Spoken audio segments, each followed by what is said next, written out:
Technology will come to order. Without objection, the chair may declare the subcommittee in recess at any point.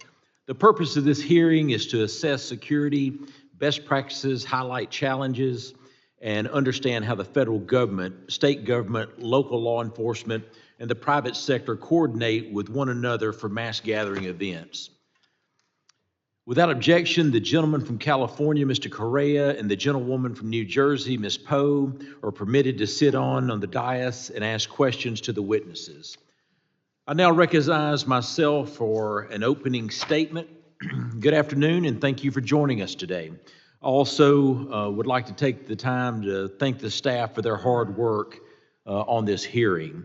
Today, we will discuss the important and timely topic of security, preparedness, and coordination for mass gathering events. By their very nature, these events draw large crowds in concentrated areas, making them attractive targets for malicious actors. Ensuring their safety requires complex coordination among federal, state, and local authorities, including law enforcement and emergency services. It also requires close collaboration with partners in the sports and entertainment industries. I witnessed the scale of these challenges firsthand when I led a congressional delegation to New Orleans to survey security preparation for the Super Bowl following the New Year's Eve attack on Bourbon Street. That incident and others like it serve as a stark reminder that terrorist threats persist and underscore our responsibility to safeguard such gatherings. And these events will only continue to grow in prominence and frequency. In the year ahead, the United States will host several major international sporting events, including the 2025 FIFA Cup World Cup, the 2026 FIFA World Cup, and the 2028 Summer Olympics and Paralympics in Los Angeles. These events present enormous opportunities, delivering economic benefits while also showcasing our great nation on the international stage. But they also bring significant security challenges. Take the 2026 World Cup, for example. 76 matches will be played in 11 U.S. cities with an estimated 6.5 million fans traveling to the United States. Not to mention, it will also be played in the midst of the celebration of America's 250th anniversary. To meet these unprecedented demands, DHS has convened an all-hands-on-deck approach to ensure they are safe and secure. CISA is working to secure critical infrastructure. The Office of Intelligence and Analysis is sharing threat information, and CBP and CIS are carefully vetting and processing international travelers. I'm also proud of this committee's leadership in addressing this topic. 3 weeks ago, the committee passed its budget reconciliation recommendation, including $625 million in additional preparedness funding for the 2026 World Cup and $1 billion for the 2028 Olympics.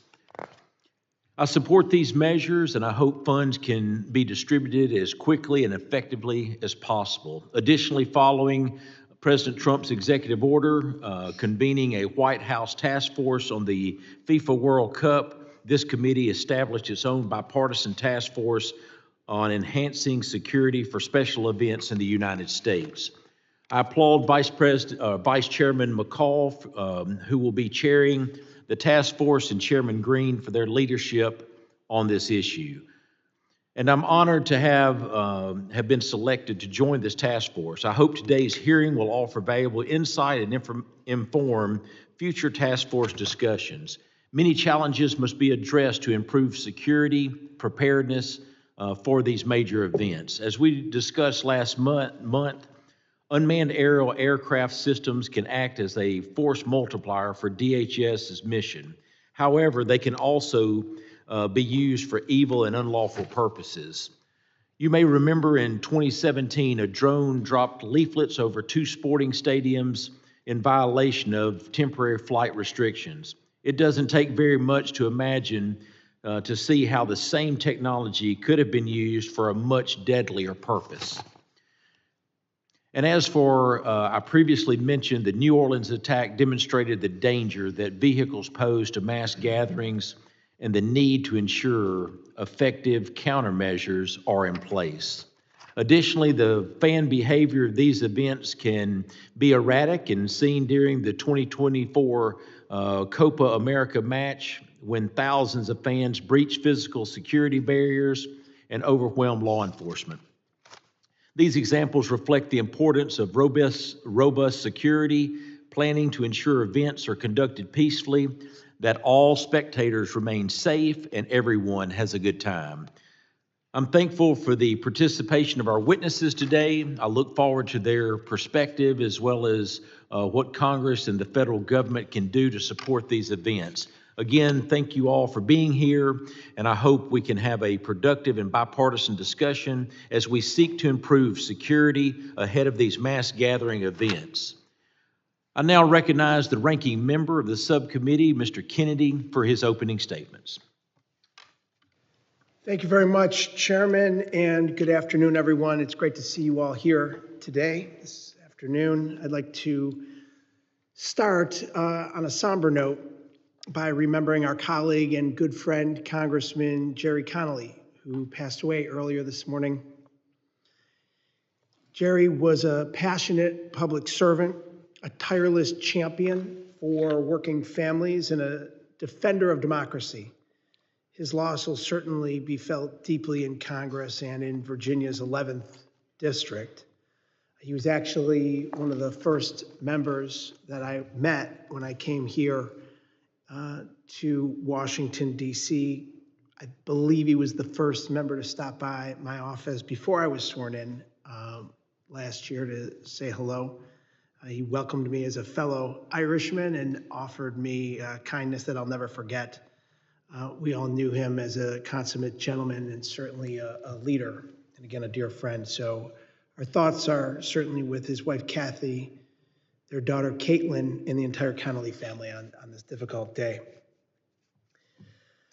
Now, turning to today's Emergency Management and Technology Subcommittee hearing on mass gatherings, I want to thank all of the witnesses for joining us here today. I also want to extend my gratitude to the staff for their efforts in making today's hearing come together. My thoughts, and I believe all of our thoughts and concerns, are with those in Kentucky, Missouri, Indiana, Virginia, and everyone who was impacted by the tornadoes and storms that hit just over this past weekend. Nearly 30 lives were lost in the devastation. And we know far too often natural disasters are continually posing significant threats to our nation. And we have to ensure that we are as prepared as possible to respond and meet the moment. Shortly after the storm, it became clear that the local National Weather Service office in Kentucky is one of 4 offices nationwide without enough staff. National Weather Service offices, in part, are the National Oceanic and Atmospheric Administration offices as well. And those are the offices that provide critical tornado forecasting that is then transmitted into emergency alerts so that communities can prepare. The future of emergency management in this country is dependent on the kinds of investments we make in these missions and the staff that keep them running. So I am certainly concerned that the president's budget request cuts to NOAA by at least 27%. And I fear that this will only increase the level of devastation that we saw this past weekend when it comes to future emergencies. Additionally, we are days away from the start of hurricane season, and the chaos at the Federal Emergency Management Agency continues to hinder our ability to support communities. So this won't just affect responses to natural disasters. FEMA's Preparedness and Grants Administration will have a direct impact on the security of mass gatherings like the 2026 FIFA World Cup and the 2028 Olympics. And we know that mass gatherings don't happen in a vacuum. And having strong emergency management infrastructure that can respond is going to be essential to ensuring that the 2 premier once-in-a-generation sporting events that we're discussing today, among other mass gathering events, are as seamless as possible. In preparing for these mass gathering events, State and local first responders across the country are scaling up. And in some cases, like the two major events, the Olympics and the FIFA World Cup, these are historic visitations, record investments for the communities and states and potential high security risks. And the Department of Homeland Security's Office of Intelligence and Analysis conducts the annual Homeland Threat Assessment. And its publication for 2025 warned that the terrorism threat environment throughout our country remains high. Given this, it's critical that the federal government make good on its promise to provide states and local communities with FEMA preparedness grant funding so we're ready to respond and mitigate any threats during these high-profile events. Again, I'm concerned that President Trump's budget proposes a $646 million cut to FEMA's non-disaster grant programs. Cuts like these severely undermine our ability to detect threats, support our local law enforcement partners, and prepare for major events and mass gatherings. Now it's time to shore up the FEMA grant program like the Homeland Security Grant Program, which includes the State Homeland Security Program, the Urban Area Security Initiative, and Operation Stone Garden. I look forward to hearing about the importance of these programs from our witnesses, as well as ways that we can continue to partner with each and every one of you, supporting law enforcement, supporting the private sector and federal agencies in a collaborative, collective way so that we can secure these mass gathering events and make them as safe as possible for those in attendance and those in the vicinity. Again, thank you all for your service to our country, to your respective communities, and I look forward to our conversation. Thank you, Chairman. Thank you, Ranking Member Kennedy. Other members of the subcommittee are reminded that opening statements may be submitted for the record. I'm very pleased to have such an important panel of witnesses before us today. I ask that the witnesses please rise and raise their right hand. Do you solemnly swear that the testimony you will give before this Committee on Homeland Security of the United States of Representatives, House of Representatives, will be the truth, the whole truth, and nothing but the truth, so help you God? Thank you. Please be seated. Let the record reflect that all witnesses have answered in the affirmative. I would like now to formally introduce our witnesses. Sheriff Donald Barnes is the sheriff, coroner of the Orange County Sheriff's Department. He has served the Orange County for over 35 years, having started in 1989. At the national level, he is the Major County Sheriffs of America's Vice President for Homeland Security and also chair of their Intelligence Committee. Mr. John Jonal is the Chief Security Officer at Live Nation Entertainment, where he leads their corporate security program that helps keep employees, guests, and artists safe. Prior to his work at Live Nation, Mr. Juno served as a special agent with the United States Secret Service, where he served as the agency's Presidential Protective Division. Mr. Jeremy Hammond is the Assistant Commissioner of the Southeastern Conference, where he plays a pivotal role in some of the nation's most high-profile collegiate sporting events, ensuring a seamless experience for fans, athletes, and stakeholders alike. Before joining the Southeastern Conference, Mr. Hammonds held senior roles with organizations such as Ingress Events, WWE, and the Georgia Dome, developing deep expertise in event management, public safety, planning, and venue operation. I thank the witnesses again for being here today. I now recognize Sheriff Barnes for 5 minutes to summarize his opening statement. Thank you, Chairman Strong and Ranking Member Kennedy, for holding today's hearing. I'm here today representing the Major County Sheriffs of America, the professional law enforcement association of the largest sheriff's offices across the country. Our members serve more than 1/3 of the United States population. As Sheriff of Orange County, I lead an agency of more than 4,000 people who provide exceptional public safety services to the 3.1 million residents in Orange County. As a major population center and popular tourist destination on the Southern California region, mass gathering events are a regular occurrence in our AOR. Nationwide, managing the security for mass gathering events and addressing associated public safety impacts largely fall on the shoulders of sheriffs and our partners in city and municipal police departments. Today's focus is on the once-in-a-generation events, the FIFA World Cup, the Olympics, and other events, as mentioned, that will be coming to our country. It's been 3 decades since our nation hosted these events so close to each other.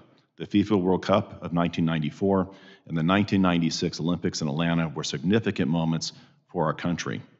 30 years later, we will host these events in Southern California and in a dozen other regions under a much more complex, rapidly evolving threat environment. We have greater technology available to assist us with our security efforts, but risks associated with cyber attack are ever present. Our border is more secure since the beginning of the year, but many of the nefarious actors who entered our country over the last 4 years remain, and their locations are unknown. An event that hosts visitors from all corners of the world brings with it tensions from the multitude of conflicts occurring around the globe. We must always remember that we have no national security or homeland security without local law enforcement efforts. We can be successful in our goal of a safe World Cup and Olympics if we use proven strategies and we are properly resourced with the right mix of people and technology. Strategies that are most worthy of this committee's focus and efforts include: 1, communication among law enforcement partners. Sharing intelligence information across levels of government is critical. This type of communication can best occur through the network of fusion centers across our country. In Orange County, the Orange County Intelligence Assessment Center responds to college protests, concern and conflicts in the Middle East. Fusion centers play a central role in communicating intelligence to personnel on the ground, resulting in safe conclusions of these events. Continued and enhanced federal funding is essential to preparedness, providing support for strategic planning, and maintaining operational and situational awareness. The UASI and SHISHGAP grants mentioned in Operation Stone Garden provide funding that supports intelligence sharing through fusion centers, builds critical incident response capabilities, and creates federal-local partnerships that strengthen national security. Second is the use of the Incident Command System. The Orange County Sheriff's Department's long-used ICS, known as NIMS, SIMS, or whatever it might be at other levels, for emergent events and planning for special events. It's a standardized protocol that creates command, control, communication, coordination at all levels of government. It's been a proven scalable model that can be applied to a variety of public safety incidents and events, and my department has used it across our operational platform. Law enforcement across multiple jurisdictions needs to be on the same page, particularly with regard to events like the Olympics and World Cup. Also, adaptation by federal agencies will ensure better integration when they work with state and local agencies during these mass gathering events. Briefly, unmanned aerial systems will also be part of any security strategy. Drones have proven to be a successful, beneficial tool for public safety and emergency response, and we anticipate that drone capabilities will be leveraged extensively to help the World Cup and Olympic sites.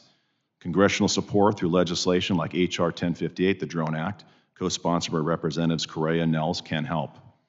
At the same time, the unauthorized misuse of drones represents a significant security concern for mass events and the public's safety. Lawmakers must establish a legal framework that provides broad-based but carefully regulated authority for locals to deploy and operate counter-UAS systems. This framework must be supported by funding, training, oversight, and transparency. And finally, ask for your support in alleviating resource impacts on local law enforcement. The number of simultaneous events in multiple cities will put tremendous stress on resources across the country. Federal grant funding to help offset these costs, which has been provided during previous Olympics, will help us maintain operations associated with these events while also fulfilling our day-to-day law enforcement responsibilities to our communities. I thank you for the opportunity to be here today. I'm looking forward to your questions. Thank you, Sheriff Barnes. I now recognize Mr. Junell for 5 minutes to summarize his opening statements. Mr. Junell. Chairman Strong, Ranking Member Kennedy, and other members of the subcommittee, I'm John Junell, Chief Security Officer at Live Nation Entertainment. Thank you for the opportunity to appear before you today to discuss critical safety issues facing the live entertainment industry.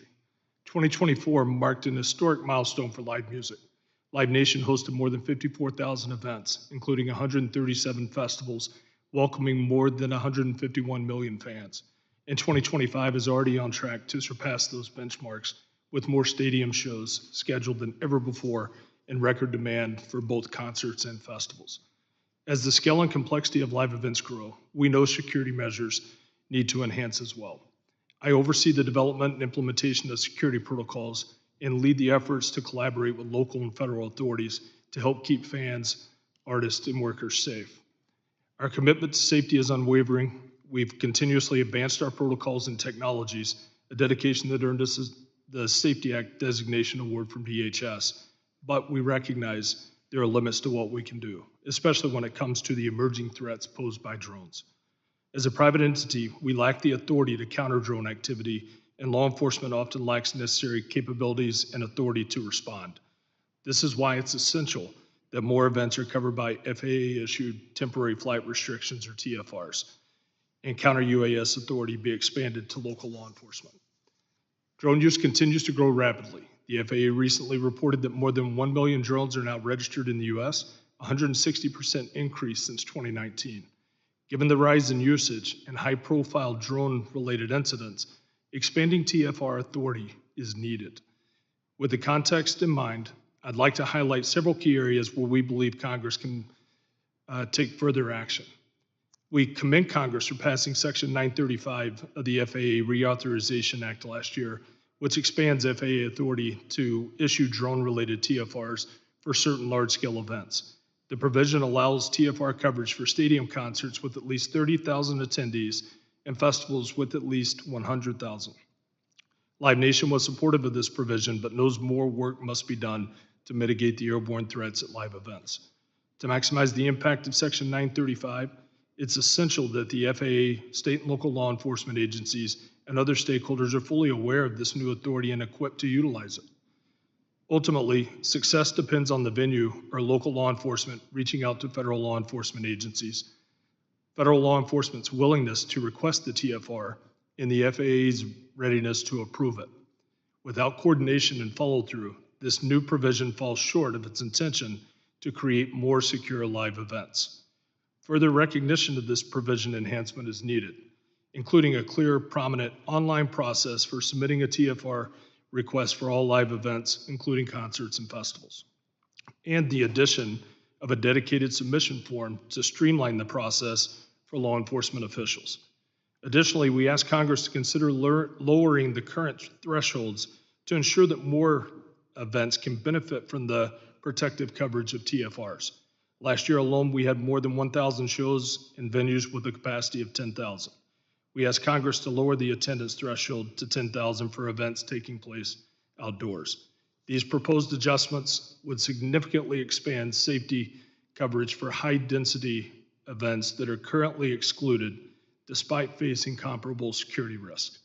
We also urge Congress to build on the progress made in last year's FAA bill by strengthening airspace protections to include not only unmanned aircraft systems, but also small manned aircrafts. We appreciate the bicameral and bipartisan attention this issue has received and appreciate members for recognizing these evolving threats. Finally, we urge Congress to grant mitigation authority to qualified local law enforcement agencies. When a drone enters restricted airspace, rapid response is critical. But federal authorities may not always be positioned to act quickly. Allowing trained local agencies to respond under federal guidance would significantly enhance real-time capabilities and strengthen the effectiveness of TFRs. Similarly, we appreciate the bicameral and bipartisan attention to this issue and commend members for their efforts. On behalf of Live Nation Entertainment, thank you all for your leadership on these important issues, and I look forward to answering your questions. Thank you, Mr. Junell. I now recognize Mr. Hammond from the Southeastern Conference for 5 minutes to summarize his opening statement. Thank you, Chairman Strong and Ranking Member Kennedy, and the honorable members of this subcommittee for the opportunity to participate in today's hearing. My name is Jeremy Hammond, and I have the honor of serving the 16-member institutions of the Southeastern Conference as Assistant Commissioner. In my role, I lead our efforts to produce world-class championship events, including the SEC Football Championship, and I work with our member institutions to develop event management policies and procedures, including public safety best practices. I come to you today not only as somebody that is involved in the day-to-day management of public events, but as someone who's deeply invested in safeguarding the environments where friends and families come together to celebrate traditions, community, and competition, because that's really what we all seek together. However, we cannot share those experiences without the assurance that we can enjoy them in safe, well-managed environments. Just as the rapid advancement of technology and weaponry has evolved global conflicts, the same can be said for the threats we must protect against at our favorite sporting event, concert, festival, or convention. As cities across the United States prepare to host the World Cup and the Olympics over the coming years, there is no group of professionals better positioned or prepared to plan for, manage, and mitigate challenges than those we call friends and colleagues here in this country. The World Cup and the Olympics obviously are the two largest international events in existence. They present a provocative and highly visible target for bad actors. However, as my counterparts here today may agree, large public events with high threat profiles are produced 365 days a year in this country. Whether in metropolitan cities or small college towns, college athletics welcomes fans week after week from kickoff in late August to the last out in May. Chairman Strong from Alabama can attest. In the SEC, we like to say, it just means more. During Saturdays in the fall, our campuses grow to the populations of a mid-sized city. In 2024, 5 SEC schools averaged 100,000 fans in their venues at home football games. Accounting for schools in other leagues, that number grows to 8 nationwide. It's also routine that campuses host 50 to 75,000 additional fans who take part in the fanfare around the stadium with tailgating and other activities. Nowhere else in the world do you see that volume of fans in such consistency. If you follow college athletics, you know we love top 25 rankings. In a list of the largest sport venues by capacity, college football in America accounts for 8 of the top 10 globally. Yet rarely do any of these events register on the SEER rating system higher than a 4 or 5, meaning they have limited national importance to require federal interagency support. If I can just pause on that note for a second. The largest events that are hosted in this country on a consistent basis currently do not qualify for federal interagency support. I work with my colleagues at our member institutions to identify emerging challenges to their operations, and I'd like to share a few of those with you today. These topics fall in the category of what keeps you up at night. Vehicle mitigation. Campus environments are full of soft targets with tailgates and team walks surrounding the stadium. A bad actor with a vehicle has become a hallmark of modern crowd attacks. Unfortunately, we saw that play out on January 1st in New Orleans as fans prepared to enjoy the Sugar Bowl. As has been mentioned multiple times today already, the UAS or drone threat. The proliferation of drones in modern warfare has exacerbated that concern, and for that threat at full stadiums across the country. As it stands, our schools can spend upwards of $500,000 on drone tracking technology, but they have no legal authority to intervene or mitigate a hostile drone. We're encouraged by the efforts of both the Senate and the House to introduce legislation that would allow federal agencies to deputize local officials with the authority to mitigate drone threats with the proper training and the access to the advanced technology. And finally, access to intelligence, staffing, equipment, and funding resources that modernize the public safety posture at our events.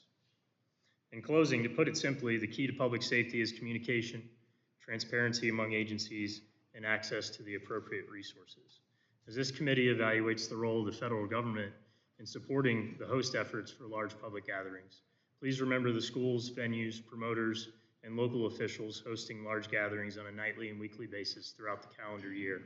And please consider a review of the methodology of establishing a SEER rating. We're encouraged by the work of this committee and the collaboration and communication that will usher in some progress. Thank you. Mr. Hammonds, thank you for your opening statement. We're honored to have you here and each of our people here before us. Doesn't matter if you're a cat, a tiger, a dog, a volunteer, whether you scream War Eagle or Roll Tide, every one of our conferences definitely have a task to provide safety for America.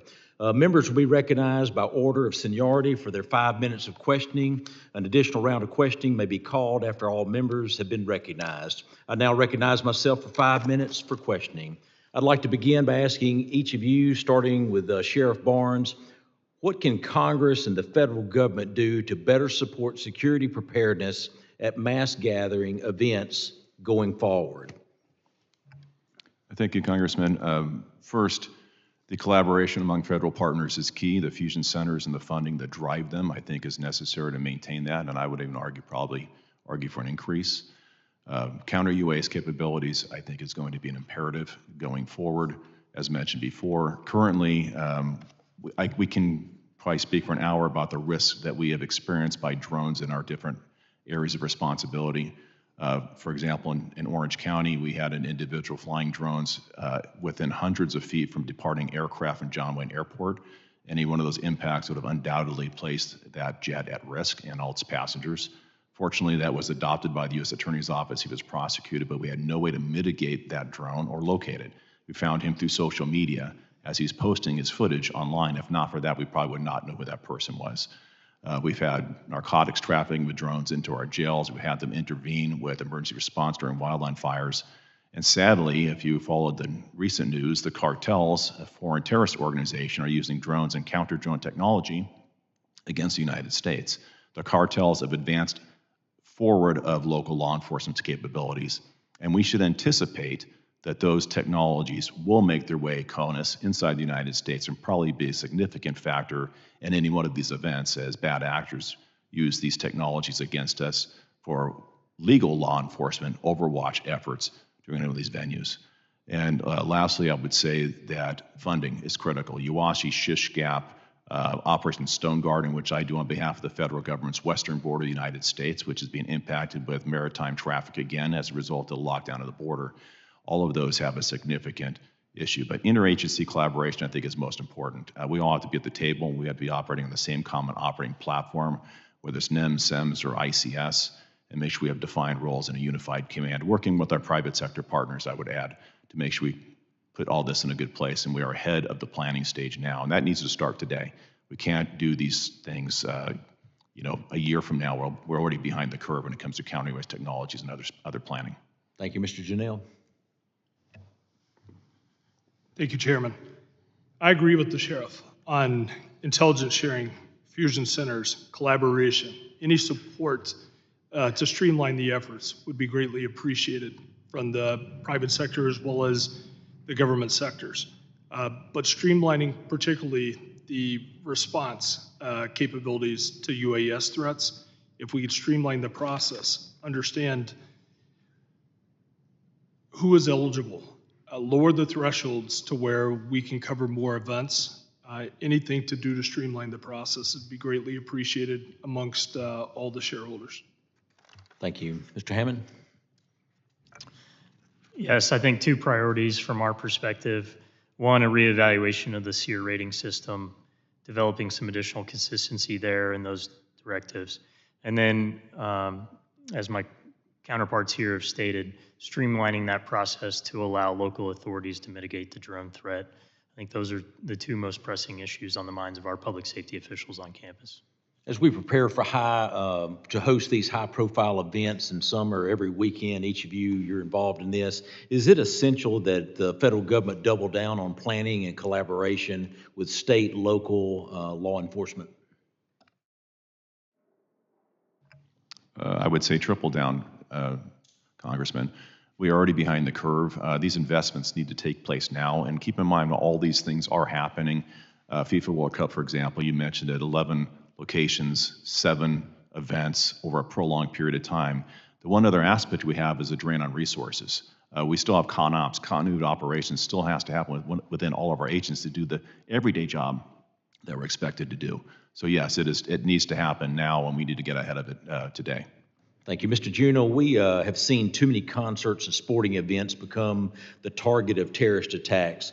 Can you describe Live Nation's role in working with law enforcement and host venues to ensure adequate security for event attendees and artists and athletes?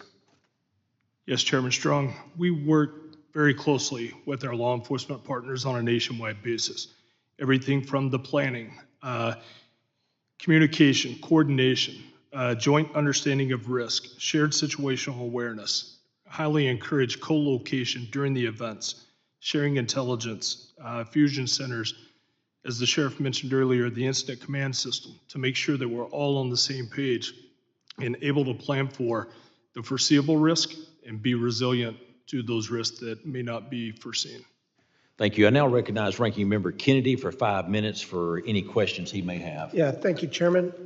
Sheriff Barnes, thank you again for being here today. In your testimony, you make the case for sustained federal investment in Homeland Security funding.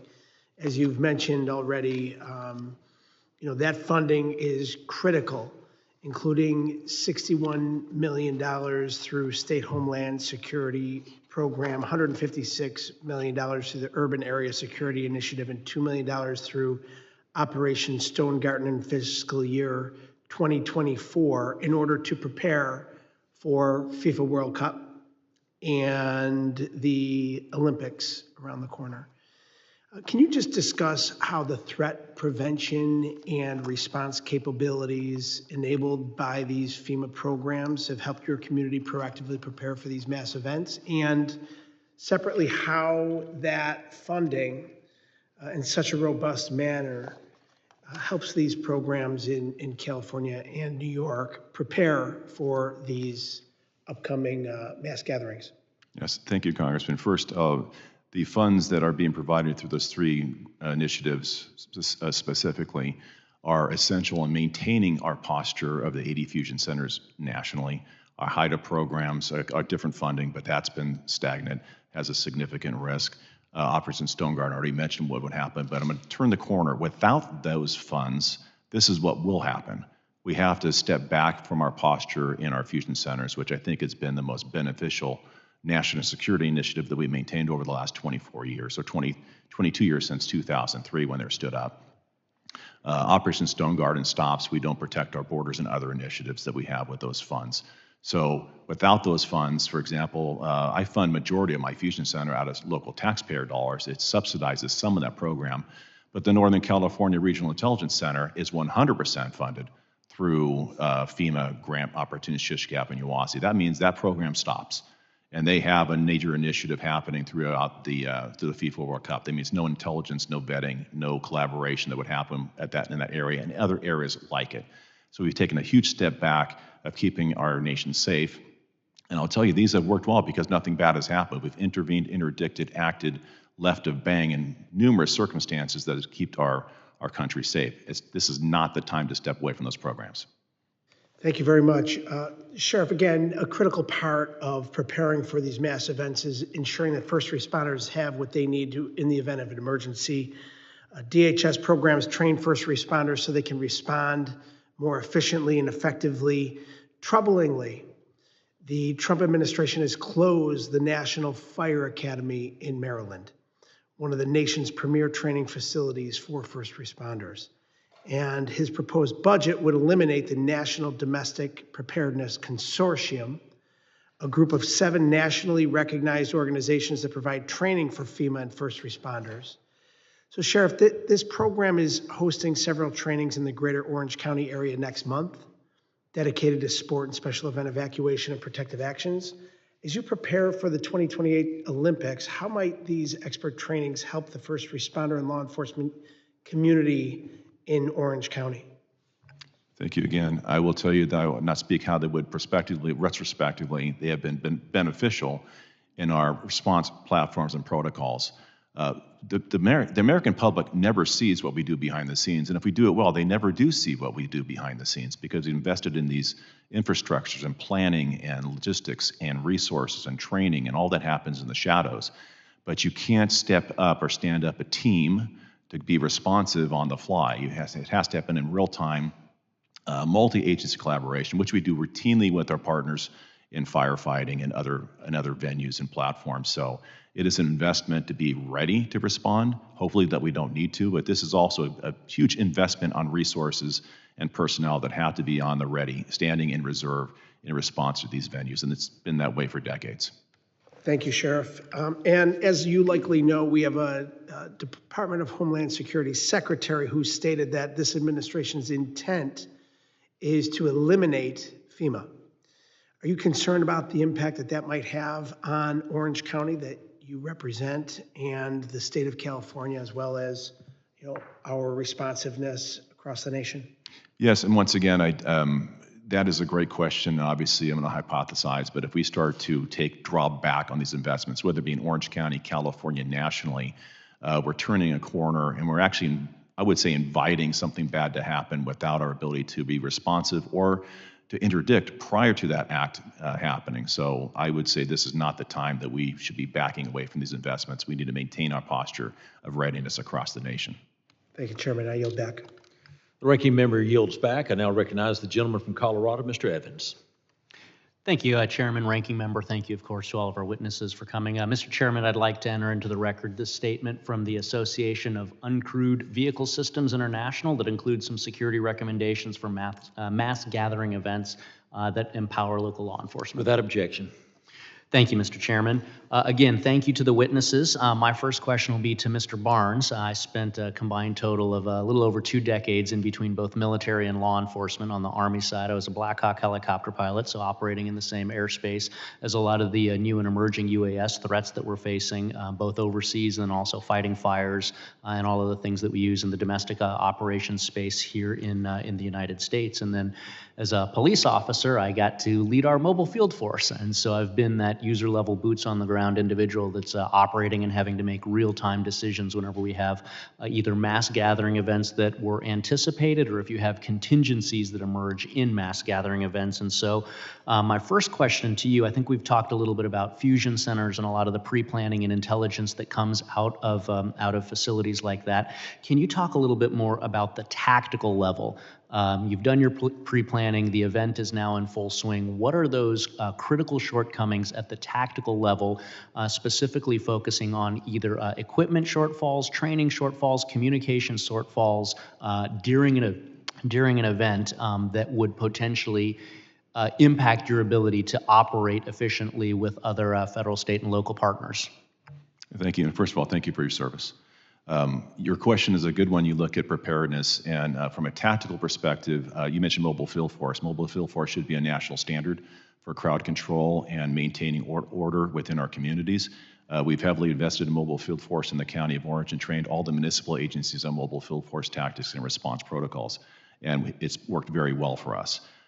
From tactics, first starts with intelligence, getting good information. We know there's dis, and malinformation campaigns we should expect over the next several years, so getting good information in and being able to be responsive to that. There's a huge drain on resources when you have a tactical element in reserve for a prolonged period of time, I think we can agree. And there's other resources like bomb detection canines and others that work in tandem with them that have a limited utility that you have to replicate at a much larger platform. So tactics, rapid response models, I think, are very key. Ability to have them ready to go out, but we just don't have the depth. So I think investing in that now ahead of time and making sure as a national standard we have these protocols in place. I've stressed for a long time through FEMA to have resource tasking for law enforcement. It's not as deep as it should be. Look at all the critical issues we have to face on a broad risk environment that we have to be prepared for. Thank you. And continuing down that train, I've done a lot of the federal training in places like Anniston, Alabama, to make sure that we have that interoperability at the federal, state, and local level. What do you see as far as communication shortfalls with folks in your sheriff's office potentially having to work and collaborate in real time with folks from other agencies, particularly with regard to the communication equipment? Well, thank you for that question again, Congressman. I'll start with Orange County has had an interoperable radio system for decades. 3.1 million people, all the law enforcement agencies can communicate at the same time or a dedicated channel. That technology should be at least strive to advance it nationally or minimally have our federal partners in the same room on the same communications conduit so we're sharing information in real time for the benefit of everybody. That has not always been the case. We saw that happen in Parkland High School, in Uvalde, recently in Butler. We have learned a lot about what we need to do. We just have to make sure we solve that problem before we go forward and make sure we're on the same communication platform. Thank you. And I got 1 minute and 5 seconds left. So final question again will be to you, Sheriff, but drawing on some of the comments from others about UASs and TFRs. So flying on wildfires, of course, you have a TFR that's going to be dropped over the wildfire area so that crews like myself can go out and do our jobs. And then you still have drones that come through. You got to shut down the fire TFR, ground all of the aircraft until we can chase the drone out. On that, again, tactical user level, what do you think are the most critical shortcomings to be able to actually kinetically intervene in real time in the event that you have malicious drone activity occurring? I'll start with the FAA Reauthorization Act or legislation that would give local law enforcement or public safety the authority to have that. If you look forward into FIFA, there's not a depth for counter-UAS that can manage this at a national scale. I would say task force operators and locals that have dual designation and training, technology, and access to the platforms are most critical. You look at what happened with the Palisades fire. They took one of the most beneficial firefighting apparatus out of the sky because of an impact with the drone for 3 days that could have contributed to a lot of structures being saved. So we have to invest now. We can't wait a year or 2 years or when FIFA is on our doorstep. That has to happen now, in my belief. And I think we have the ability to spread that out responsibly through good policy and protocols and have that shared. We have to do it now because the cartel is already ahead of us, and we're going to be dealing with this domestically if we don't prepare for it. Not to mention, if there's a mass drone attack, a mass weaponized drone attack, we cannot be responsive to that. I'm sorry I went long, but the threat horizon is much broader, and it's advancing beyond our capabilities if we don't get in this game today. Thank you. Yield back. Thank you. The gentleman from Colorado yields. The gentleman from Pennsylvania, Mr. McKenzie, is recognized for 5 minutes of questioning. Thank you, Mr. Chairman. I appreciate everybody being here today to discuss such a serious topic about how we can protect our communities and individuals who are attending mass gatherings from terrorist attacks and other threats. My first question, I'd like to go to Mr. Janelle from Live Nation Entertainment. We are fortunate to have a venue that is being operated in coordination with Live Nation in our local community. Now it's a mid-sized venue, I would characterize it. So can you please talk to what in particular you are doing for events like that maybe not the high-profile events of the World Cup or anything like that, but communities like mine are hosting music events and gatherings on a regular basis. Tell me about what you're doing at mid-sized events like that. Yes, regardless of the size of the event, the concern is the same. We want to make sure that we're prepared as can be. We're trained, facilitating all the intelligence sharing and everything else through our federal, state, and local law enforcement partners, and working highly in a collaborative process to make sure that we have the standards, we have a clear picture of the issues that we're dealing with, understanding what our roles and responsibilities are, and then what our partners will be bringing to the table as well, so that we have that robust resilience around the event, regardless of the size. Thank you. And for all of our testifiers, then obviously the attention of our country is going to shift next year to the America 250, the World Cup, other big events like that that are taking place all across our country. So for anybody on the panel, do you feel that we are prepared at this point, or is there more work that needs to be done? And if so, is it resources, training? What can we assist with from federal level and as members of Congress? I think we're working towards being prepared. Those plannings are being put, committees are in place, and the collaboration started, especially on FIFA and also the Olympics. Club Cup is coming next year. That brings a different clientele to the country that's different than the FIFA World Cup. And they have a tendency to operate outside social norms that we might consider in America, taking to the streets, levels of intoxication, celebrations, fan fest, what might be problematic. So yes, we are in the planning stages, but it takes resources. I look at that not as a cost, it's an investment into the planning, the preparedness, the logistics, the training, the tactics, the equipment. All of those things need to start happening now, else we'll be behind the curve when the time comes to be responsive and keeping our public safe. And do you feel at this point in time that we are on track to be ready for those events? I think we are in the planning stage, which for the Olympics, I think we're on track. I think there's already been some pre-planning on the Olympics with the Los Angeles City and County that has had advanced teams look at what's happened in Paris and others. The threat environment has changed, and it's ever evolving, so we have to be dynamic and we look at mitigating the threats as they change over time, and they will change between now and 2028. And we have to stay ahead of the curve and make sure that we are well planned and well prepared to take whatever threat comes next, especially in the area of cyber. We should anticipate the cyber threat advancing well beyond our capabilities. Not picking on the administration, but stepping away from cyber at this time and putting it on the shoulders of locals. We're going to have different response capabilities across the country, and who can interdict, intervene, and be responsive to cyber attacks, DDoS attacks, whatever it might be. That's going to change. Not to mention traditional attacks like bomb threats and swatting incidents, and then intentional attacks and the normal crime that comes with these events. All of these things make this a very complex solution that needs to be implemented over a prolonged period of time. It's not doing any one thing, it's doing 100 things simultaneously. It's going to put us in a position of preparedness. And that has started, but I think we have a long way to go.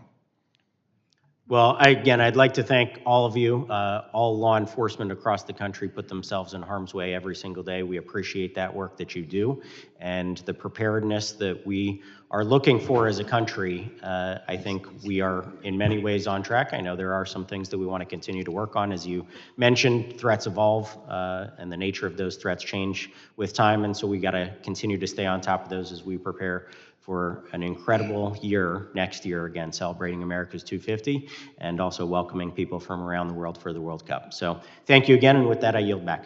The gentleman from Pennsylvania yields back. I now recognize the gentleman from California, Mr. Correa, for 5 minutes of questioning. Chairman Strong, thank you very much, and for our ranking member, Mr. Kennedy, thank you for this hearing, and want to welcome our witnesses today, Sheriff Barnes from our good Orange County, Mr. Janelle, Mr. Hammond. Sheriff Barnes, let me turn to you first. Orange County vibe, Disneyland, Knott's Berry Farm, the Olympics, the World Cup, the Angels. You got a lot to defend, sir. And so far, I think the other guys have scored 0 on you, so good job. How serious is the threat of international terrorism to you? Congressman Correa, thank you very much, and I appreciate your partnership over the years. Not just international terrorism, foreign terrorist organizations, CT, domestic terrorism, homegrown violent extremist groups are ever present. Again, going back to the Fusion Center, I have a Fusion Center committed to Orange County, the Orange County Intelligence Assessment Center, one of the 80 nationally routinely recognized for our product and intervention strategies. All those things are happening in real time, and not to say that bad things have been mitigated, but the last 4 years, unfortunately, through the border have undoubtedly let bad actors into our country.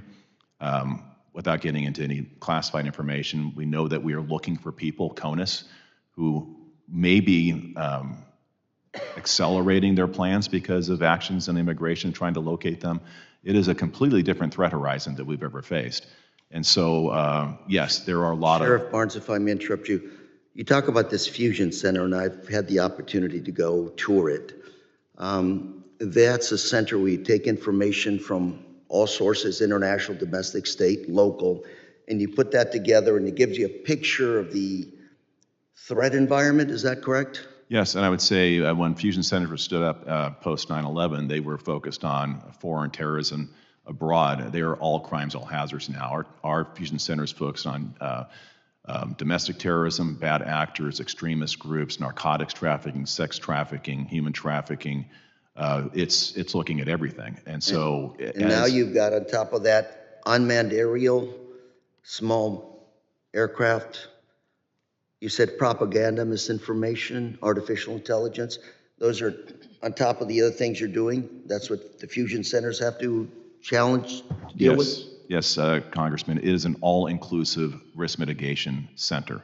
And for the benefit of not just the region, the state, but the nation, we're putting product out for everybody and sharing that information among Fusion Centers with our partners to make sure everybody's well informed of what the threats are and how they're evolving.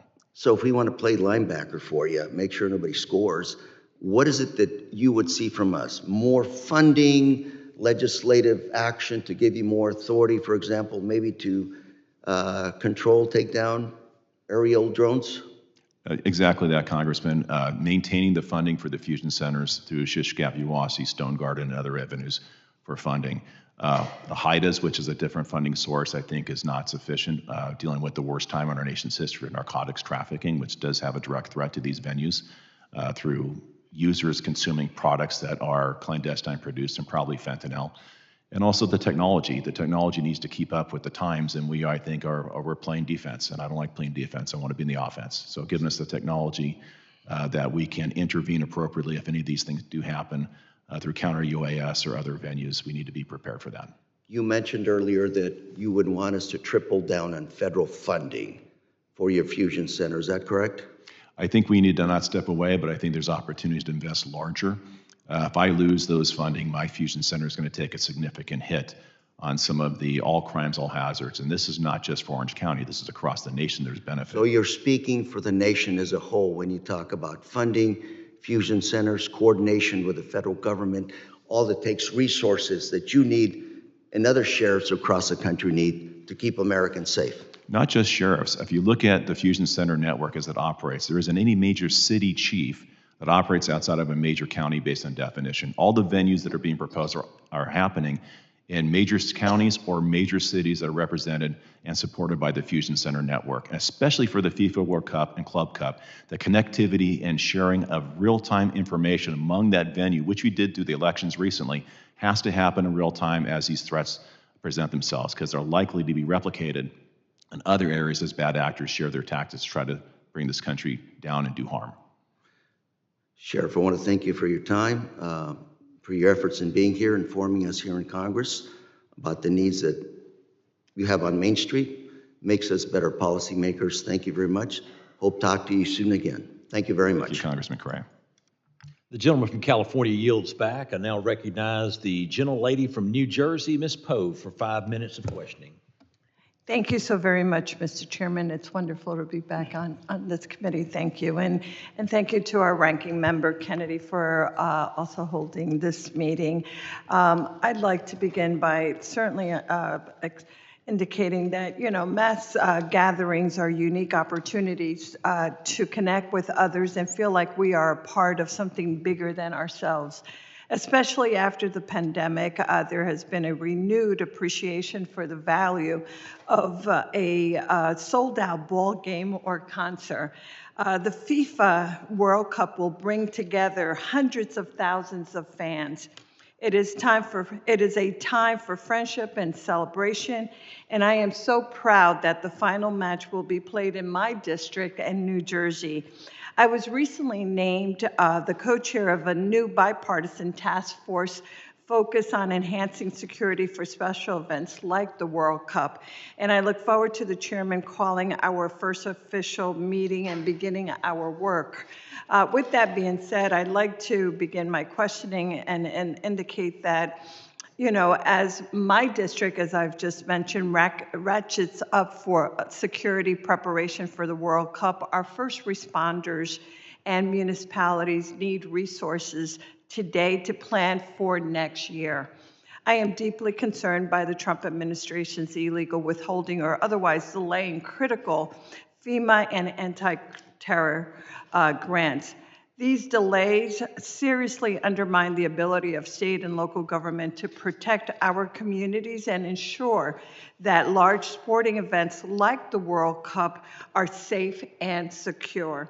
Last week, I pressed Secretary Noem on when our communities will receive guidance on the Homeland Security Grant Program. Unfortunately, she did not give me an answer.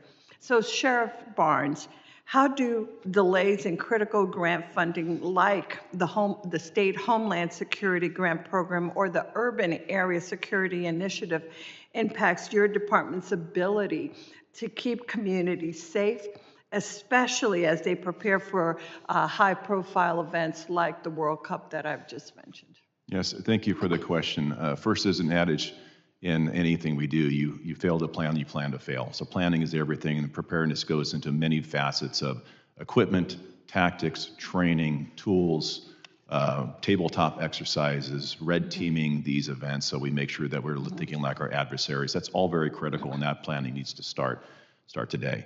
Regarding the FIFA World Cup, there's one aspect, and I love the partnerships we have with our private sector representatives here, but a lot of the response protocols are beyond the venue itself. There's practice sites, hotels, other things, right, and areas that grow beyond that are contemporaneous to the actual event, but spill over into local neighborhoods, communities, maybe even those beyond your congressional district that need to be protected, and the planning that goes into that as well. And those take resources. Funding is essential. If we don't have the offset, this is a planned event. It doesn't qualify for most mutual aid plans, which means there's no reimbursement unless it's financed or funded up front for the ability to recover costs in planning. That needs to take place, in my opinion, today to put those funds and make those funds available for the planning stage. Thank you. I can't agree with you more. Thank you so very much for your answer. You know, I'd also would want to speak about the homegrown violent extremists and domestic terrorists that preys on events like the World Cup that brings together different communities. That is why our New Jersey Office of Homeland Security identified attacks from these groups as the highest threat to New Jersey. Earlier this year, I traveled to New Orleans with the chairman and with some of our other colleagues here to learn about the devastating attack on Bourbon Street carried out by a Homeland extremist. During this trip, we heard from local law enforcement about the threats our nation faces from homegrown terrorism at highly attended events.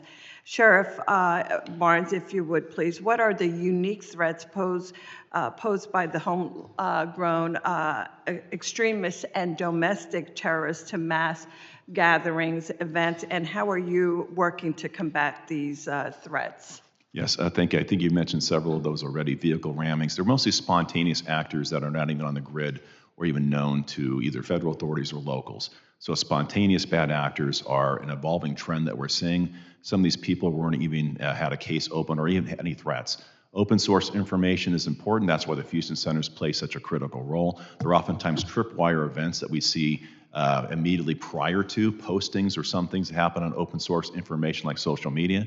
And going back after 9/11, reinvigorated the See Something, Say Something campaign that worked so well several decades ago. So people who do have information that of individuals can be brought to the attention of law enforcement. But I'd preface all of this with, first and foremost, the protection of First Amendment rights. When people do decide to take the streets and protest responsibly or have actions, we are always focused on constitutional rights of our citizenry first, but have to be prepared when it crosses over into illegal activities to keep our nation safe.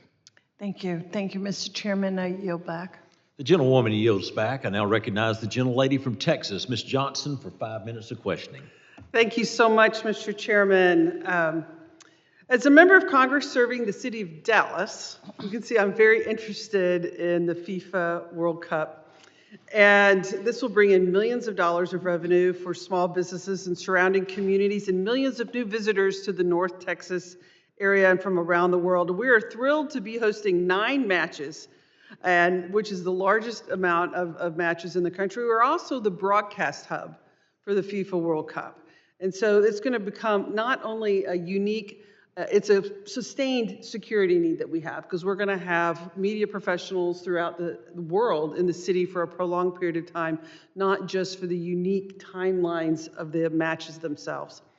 I was thrilled to have the opportunity to travel with you, Mr. Chairman, to New Orleans and with some of my colleagues on this committee in advance of the Super Bowl.